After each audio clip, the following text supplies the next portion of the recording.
Oui, merci Madame la Vice-Présidente. Je voudrais, sur ce sujet, notamment sur le plan stratégique régional, attirer l'attention de nos collègues sur deux sujets et revenir sur une proposition. La première, c'est sur la question des distorsions de concurrence que l'on ouvre avec ce plan stratégique régional. Je pense que l'État aurait été bien plus avisé, notamment sur la politique d'installation, de garder ça au niveau national et d'avoir une uniformité de la politique d'installation au niveau national plutôt que de confier cette part-là aux régions, même si je fais partie de ceux qui prônent la décentralisation. Sur un sujet comme de ce type-là, on ouvre des distorsions. Et des distorsions, parlons-en. J'ai pris 5 minutes pour regarder comment notre PSR va s'appliquer et comment il s'applique en Occitanie, comment il s'applique en Nora. Je n'ai pas eu le temps de faire sur le nord des autres régions qui nous entourent. Juste pour dire à l'ensemble des collègues que lorsque, en Nouvelle-Aquitaine, sur la modernisation des exploitations, nous avons un plafond pour un JA en bio qui a 60 vaches, pour ne pas prendre quelque chose d'exceptionnel. Il y aurait un plafond de 50 000 € d'aide. Dans le même temps, en Nora, on est à 95 550 et en Occitanie, à 122 500 €. Je ne vous parle même pas lorsqu'il y a des GAEC et que 2 exploitants ou 3 exploitants se regroupent, sur lesquels les écarts sont encore plus terribles.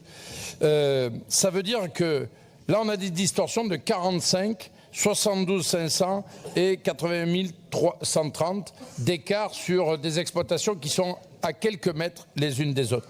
Deuxième exemple, sur la mise aux normes des exploitations. Nous avons un plafond en Nouvelle-Aquitaine de 100 000 avec un plafonnement des groupements agricoles à 250. En Nora, c'est 335 fois 3 maximum exploitation, 1 million d'euros pour 250. En Occitanie, 300 000 et 450, c'est-à-dire quasiment le double de nous lorsqu'on est dans un cadre de GAEC. Tout ça m'amène quand même à m'interroger sur la politique volontariste de notre région. Et après être les premières victimes des distorsions de concurrence intranationales que va créer notre région, les agriculteurs de Nouvelle-Aquitaine vont être les premières victimes du dogme de Néoterra. Parce que les deux autres régions ont, comme nous, la sortie des pesticides, l'adaptation au changement climatique comme objectif. Mais ils ne l'ont pas traduit tout à fait comme nous. Et on voit bien que les critères d'éco-conditionnalité viendront encore plus pénaliser l'ensemble des agriculteurs de Nouvelle-Aquitaine.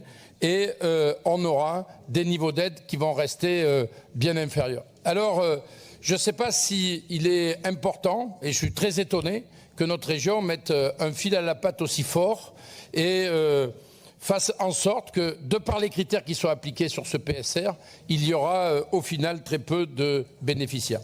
Je voudrais terminer sur la conjoncture. Notre collègue est revenu sur la question viticole. Je voudrais rappeler aussi la gravité de la crise avicole et peut-être la nécessité qu'on puisse assez rapidement regarder comment on peut compléter le plan national ou comment on peut faire en sorte que cette grippe aviaire qui sévit et resévit régulièrement, au-delà de la question de vaccination, on puisse sauver un certain nombre d'élevages en la matière. Je vous remercie.